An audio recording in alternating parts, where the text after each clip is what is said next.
Hello, everybody. Welcome to the Take It or Leave It podcast. My name's Samantha Spano, and I have my co-host, Giovanna Santiago.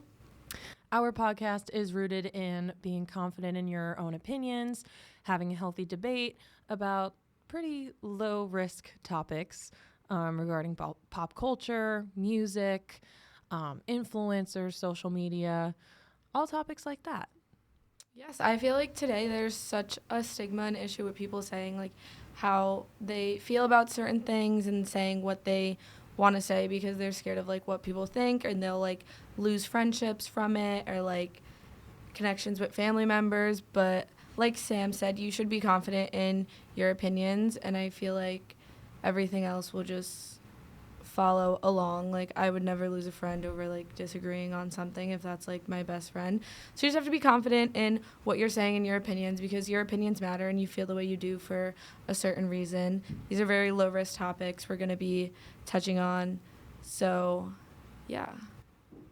Yeah, I think that's a great introduction, mostly because one day when the harder topics do come along, you will be a little more confident. And I think at this age group, we're kind of shooting for the 18 to 25-year-olds who may feel like they get shut down a lot, or as young women kind of feel like they should sit back and not have an opinion. But for this first topic, we're starting with, do award shows matter? We are in the thick of award season right now. We just had the Grammys not too long ago. We have the Oscars coming up. And this is an interesting topic that we've chosen. So I've said that award shows do matter. I said that they don't matter. I just feel like, I don't know, like I used to love watching award shows with my family. Like it was a thing. It would be on the TV, like me, my 3 older sisters, my mom, my dad, like we were all sat for it. And like the same thing with other like random TV shows like Dancing with the Stars and American Idol. And those I could like still sit and watch. But something about award shows now, like I tried to watch the Grammys and I was like, okay, I'm ready to go to bed. Like I'm over it. I just think that like in a sense, it's not even about the awards or the artist anymore. It's just like for like I don't know if I would say the media, but like the hosts are just like almost always bad. They're not funny. The jokes are like political, and it's just like I'm not asking for that. I want to see who's winning this award, and like I want it to be like, obviously everyone's voting and it's fair, but I feel like award shows are like more so for like the audience and however many people vote for their favorite artists. For like the Grammys, Beyonce won Best New Country Album or whatever it was. She's not a country singer. I'm so sorry. She's not a country singer. When you're against like Chris Stapleton and like Lainey Wilson, you're just like not in that category. And it's because obviously her fan base is going to vote so much, and they might not have like the fan base for that, but that doesn't take away from like their work in the genre or like the category that they like sing in, if that makes sense. You know what I mean? Yeah, and I think that's a great reason as to why they do matter, because I think it shows how the tide turns in certain genres and with certain crowds, because you could see kind of who was happy for Beyonce winning Best Country Album and who was absolutely outraged that Beyonce won Best Country Album. So I feel like when certain artists win awards, it is very telling of where that genre is headed. So because so many people were displeased with Beyonce winning Country Album of the Year, people are more apt to say, no, like Lainey Wilson is country, Chris Stapleton is country. Those are the country artists we want to see. And for all of that backlash, you may have that small percent of people that are like, no, Beyonce deserved to win and this, that, and whatever. But then when you really look into it, you're like, well, the person that won the award had 72 writers. So that matters. It shows in the music industry how certain elements, when it comes to certain kinds of music, how they matter. And I just think that as far as award shows, of course, it's an accolade and it's just, something to have on your shelf for a lot of people when you get to a certain point. Like really, I love Taylor Swift, but how many more Album of the Year Grammys are we going to give her? Like, I love her, but girl, like everybody was outraged Tortured Poets Department didn't win. That was not a Grammy winning Album of the Year album. That album was not good. And I think it shows that it what the fans are are capable of and what those voters, those Grammy voters are capable of and what they see in the industry. Like very well deserved. Chappell Roan, Best New Artist. Everybody was kind of on board with that. Like, yes, she's doing something right. That's very telling of her journey in the music industry. But I actually found a thing from Forbes.com that says why award shows matter. It's about gaining free exposure. They said winning awards equals free exposure, reach, and publicity. Any publication that hosts awards will naturally put forth its resources to market the winners. So, that just kind of boosts you as it is. If you weren't popular before you won the Grammy, you're going to be even more popular after you win the Grammy. I mean, Doechii won Best Rap Album. She's only the third woman to do so, which there's some little girl out there wanting to be a rapper, and she sees Doechii win, and she's like, I could do it. So that's why I think award shows matter. They said building credibility in your industry. Like, who doesn't want to work with an award-winning team? Yeah. I mean, as soon as you hear Grammy award winning or even Grammy nominated, you're like, wow, that means something to people. And I think that's the thing, like, for me too, is because, like, just being nominated is, like, so much in itself, because those are, like, people, like, behind the scenes in the industry saying, like, this, like, deserves to be nominated. And then, like, how we said, like, then your fan base and everyone are, like, the ones voting for who wins. But I feel obviously once you're nominated, at that point it's like, now I want to win. But just being, like, nominated is such a big accomplishment for these artists. And I feel like when it's like, okay, like, then they don't win, it kind of, like, not, like, takes away from it, but then in the media it's kind of like then they point the camera at, like, all the people who then didn't win, and then they're, like, cheering for someone, and then in the media that kind of causes, like, a whole thing and, like, corruption about, oh, like, you could tell, like, she wasn't happy for this person or so forth, or, like, whatever it was about. And I feel like just being nominated is, like, a huge thing in general, that, like, if you're being nominated, the industry itself knows that you're doing something right. The people voting, I love Taylor Swift. Did I go out of my way and vote for her? No. Maybe if I did, she could have won, like, Best New Album if she wanted to. Like, you know what I mean? I just feel it's, like, coming from, like, us who, like, me, I like music, I listen to music, obviously not on the same extent and level you like music and listen to music and, like, that, but I feel like it just kind of is, like, being nominated is, like, so much in itself, and then, like, then you lose, and it kind of, like, takes back, like, how much of an accomplishment being nominated itself should be. Right, and I think that's valid too. Because the Grammys aren't fan voted, they're voted by a board.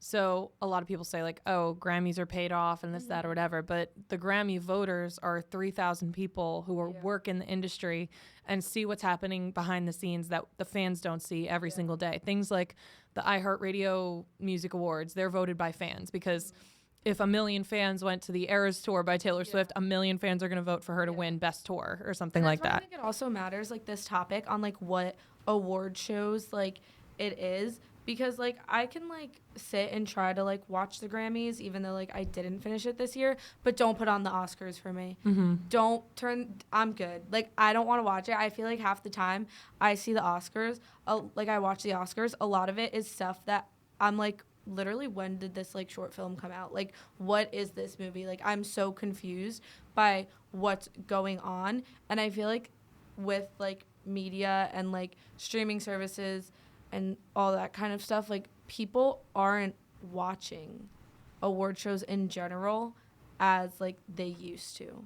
Right, and I think that's because of, like, short form content. So that's another reason I think they matter too, because when there's that one viral moment from the award show, it's everywhere on Instagram. It's making every headline.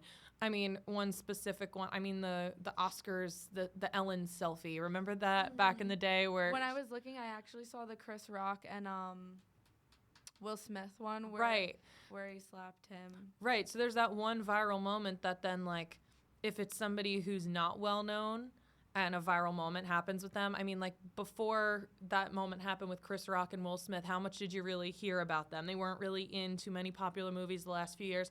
That crazy thing happened, and all of a sudden everybody's like, oh, it's all about Will Smith and Chris Rock, and you're getting all this engagement from one thing that happened at an award show. Yeah. So I think that's another thing too, because there's, I mean, not many people in our age group, like, unless you're a diehard person like me who's like, I need to watch the Grammys. Like, I need to have my watch party and drink my wine and have my pizza while I watch the Grammys. I think there's a lot of people who just kind of want to see the highlights after the fact because our attention span in this generation is like slim to none, I think. Yeah. And it's just easier.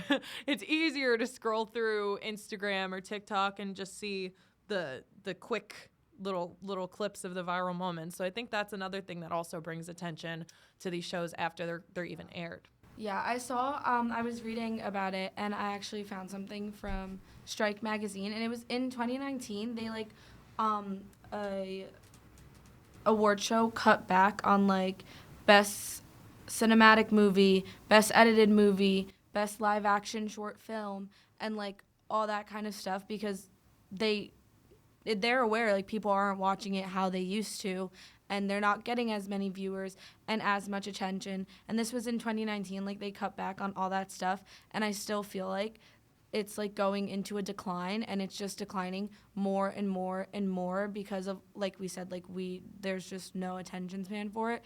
We don't want to, like, sit and watch it, especially parts that are, like, even during the Grammys, like, there was, like, a performer, I don't even remember, I don't know how to say her name. She had, like, one viral song on TikTok. It was, like, I don't know how to say her name, so I don't want to butcher it, but it was, like, Raye. Oh, Ray. Okay, Yeah, I thought that's right. how it Yeah. was, but I was, like, you know when it's one of those things where it's, like, sounds like it's something, and then it's, like, not that at all. Okay, yeah. So, like, Ray performed, and I was so confused, and I was like, I don't know who this is because she wasn't singing the viral song I knew of, so I wanted to take my remote and, like, fast forward it, and I was like, I can't. And because, like, there's already a decline in it, I feel like it's just going to keep declining, and, like, when does it get to a point where it's just, like, okay, like, there's, like, you don't have people watching this, and, like, there's no one seeing it. And, like, if you would have asked me, like I said, 10 years ago, put on the Teen Choice Awards, like, I'm sat, I'll watch it, I'll enjoy the whole thing, full on out. But now I feel like it's just for, like, a publicity thing. And I get, like, I understand in a sense, like, that is a good thing with, like, people looking up to artists and, like, people who might want to be a singer someday or an actor or, like, an actress. But I feel like without them, there's still, like, so many outlets where, like, you have, like, that chance and, like, people, like, to look up to, if that makes sense. Right. But I think the other thing, too, is when you have things like TikTok that are making people viral and people can just go on and see their everyday content, I think maybe, especially artists, like what you said, like people who are aspiring to have those accolades and those moments. Like, I mean, I know I've sat in my living room since I was little and I'm like, I want to have a Grammy one day. Like, I want to do that. And I want to win Album of the Year and like an ECM award and a CMA and all this stuff. But I think when you're seeing that everyday content, everybody looks forward to like the E! News red carpet and like which your favorite star from TikTok who just got invited to the Grammys. Yeah. And, you know, I think people, maybe not so much the awards that are given out at the award show. Yeah, that's what I was going to say. I think maybe just the whole event. Like, yeah, who are they that's wearing? Where, like, what are they wearing? Have, like, a common ground on the topic because it's, like, stuff like that, like, I can get behind. Like, right. I was always, like, my mom would make dinner, and I would sit, and, like, the red carpet was on, and then, like, we would eat, and then the show would start. And, like, the red carpet and stuff, like, I could watch. I would watch and be interested in with, like, what they're wearing and, like, what artists are there and stuff like that.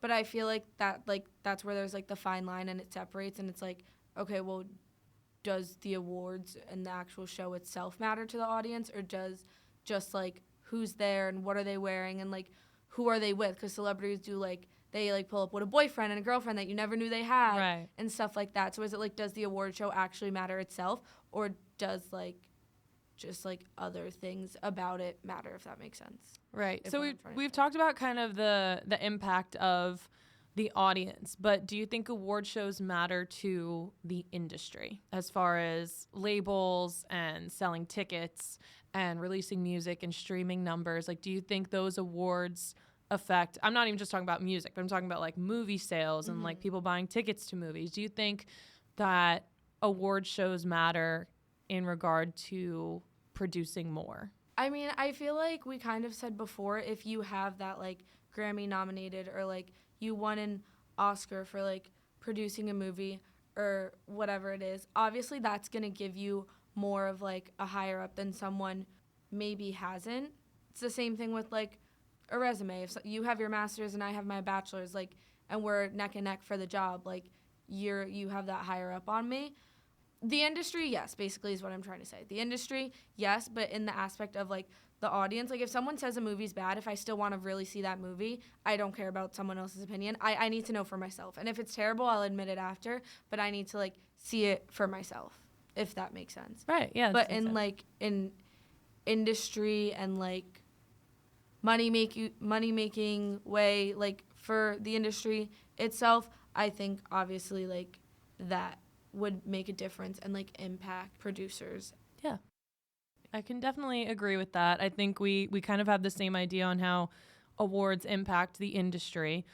Just because I think it sets you apart and it's always something to shoot for. I think art at the end of the day should be art and it should be your passion, especially for those higher level artists and actors and directors and producers. It's something that's constantly driving them, especially when they've reached a level of success and now they've essentially failed one year when they don't get nominated or they don't win or they don't get invited to that award show. I think it's something that keeps the ball rolling and keeps kind of increasing the standard and increasing the level of showmanship from each person. So I think that kind of is a fuel for the industry other than just like the passion and the love for the art. Yeah, that I can get behind. And I think, like we said, the artist and like even like like not just music, but like short films, movies, shows, whatever it is, in that aspect, it is good and beneficial for them and does help them in like not only like how you said, like it gives them something to shoot for, but it's just like kind of like profit. Like I read this thing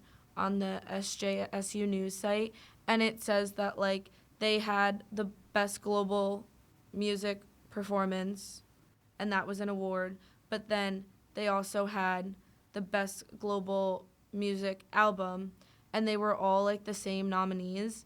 And sometimes I feel like with award shows, it's just like repetitive and there's things that like don't need to be there. Yeah, it's a lot of copy and paste. Yes. But I also feel like there's like a quota they have to meet or something to kind of please everybody, that even if they don't win, it's like, I think that's where a lot of like the outrage comes from when certain people win awards. It's like, where the hell did that come from? It's like kind of reaching a standard that the industry sets. So I think when that changes from year to year, again, it's like an interesting way to see how the industry's changing, whether that be the film industry, the music industry, or even just like the type of actors that are successful at that moment in time. Like who does like the sexiest man alive? What magazine does that? People? I think People's like sexiest man alive. And like last year, Luke Combs was like number 30 or something like that. And it's like, is this how the industry is like falling in love with men? Is this like what the industry is saying is sexy now? And I just think like things like that kind of depend on the audiences watching and like whoever's voting, like, yeah, Luke Combs. Yeah. Like he's the one. Meanwhile, like Glenn Powell is like not far behind on that list, or, you know. And that's like so different. Yeah. It just goes to show like it's all about almost supply and demand when it comes to entertainment and what people are looking for. Very, very interesting. I didn't even know like Luke Combs was so high up there. So like that in itself was like, and I think it's like out of 50 or something like that. But also like going back to what we were talking about before with like the Will Smith and Chris Rock thing. And obviously like as like an audience, if you're not like necessarily like watching it and sat for it, when you're like seeing it on TikTok, like obviously like that's gonna grab your attention. I always like wonder, because I think of like the Taylor Swift and Kanye West incident, and there was like another incident with Jay-Z and Beyonce, and like he won an award and like Beyonce didn't, when he won the Dr. Dre Global Impact Award and Beyonce like didn't win Album of the Year. He like made like a whole scene and a comment about it. But then I always wonder, like, are these things like fake? Like did someone tell Kanye West to like go on stage and like do that? Because I feel like with the Chris Rock and Will Smith thing, they had to know like Chris Rock was gonna make a comment. Like, there's no way, like, that was just made and then, like, he, like, didn't know. Because even with, like, comedy things, like, with Nikki Glazer, and, like, she did, like, a comedy thing with Tom Brady, and he, like, had to, like, approve of, like, all the, like, roasts and, like, stuff that she was going to say before, like, she could do it. And I'm like, is that, like, fake? Like, did he do it? And then it was like, okay, like, now you're going to slap him. Yeah. I think that comes with a lot of, like, conspiracy and speculation. You don't need to be, like, doing these things to, like, make yourself relevant or important again. Right. Because it... And I think that's why they do matter, because then what would the press talk about for a week? I mean, look at all the drama that comes out of award shows. So we are going to do our snubbed or dubbed segment, where we're going to take a recent award show and we're going to read the categories, the nominees, and the winners, and we're going to say if the winner was dubbed, like they deserved it, or we're going to pick a nominee and say if they were snubbed. So first category, we are doing the Grammys because that is our topic of choice. Our first category is Album of the Year. So the nominees for Album of the Year were New Blue Sun by Andre 3000, Cowboy Carter by Beyonce, Short and Sweet by Sabrina Carpenter, Brat by Charlie XCX, Jess Volume 4 by Jacob Collier, Hit Me Hard and Soft by Billie Eilish, Chappell Roan, The Rise and Fall of a Midwest Princess, and The Tortured Poets Department by Taylor Swift. So the winner of this category was Cowboy Carter for Album of the Year. So who do you think was snubbed or dubbed? I think snubbed, and it should have been Sabrina or Billie. That's a good one. I just think, like, I just don't like Beyonce, actually. I feel like we're both kind of Beyonce haters. I like her older music, but it's just, like, it goes back to she's not a country singer. Like, it was bad. It was terrible. It wasn't good. And, like, it wasn't country, but it also, like, wasn't like any of her old music. So it, like, is kind of in this awkward category where it feels like she's, like, going through, like, a midlife crisis and was just, like, making something to come out with, like, new music. I kind of felt like it was a try hard as well, but I think Short and Sweet was snubbed, and I'm thinking Rise and Fall of a Midwest Princess, because I feel like although the album sales weren't there, clearly that's not a factor, because Tortured Poets Department sold millions and Cowboy Carter sold like nothing, units, I mean. And I feel like just there were so many hits off Rise and Fall of a Midwest Princess by Chappell Roan. Like, those songs were on the radio. I mean, she had like Pink Pony Club, Good Luck Babe, Red Wine Supernova, Hot to Go. Like, she had so many songs on the radio off that album. And yes, she totally dubbed like Best New Artist, but I don't know. I just think Cowboy Carter was so like forced, especially after what you said about Jay-Z winning the Dr. Dre award, because he made a whole big stink about it last year, saying, how has she never won Album of the Year? And now miraculously this year, they must have paid somebody off. And also they've been getting a lot of heat. So I think this was a little bit of a distraction. That's my opinion. So yeah, I think this podcast is basically just us being Beyonce haters. We're on the same page on that, guys. Yeah, we're definitely agreeing on that one. This podcast is about disagreeing, but this topic we agree on. All right. Category number 2, Song of the Year. The nominees: A Bar Song by Shabuzi, Birds of a Feather, Billie Eilish, Die With a Smile, Lady Gaga and Bruno Mars, Fortnite, Taylor Swift and Post Malone, Good Luck Babe, Chappell Roan, Not Like Us, Kendrick Lamar, Please Please Please by Sabrina Carpenter, Texas Hold'em by Beyonce. And the winner of that category was Not Like Us by Kendrick Lamar. So who do you think was snubbed or dubbed? Snubbed, Billie Eilish. I just think that album was so good, and like so many people like feel that album on like a different level. I don't think Billie Eilish is underrated. I think a lot of people like know about her and stuff, like in that sense. But I feel like she deserves more from like award shows. Okay, interesting.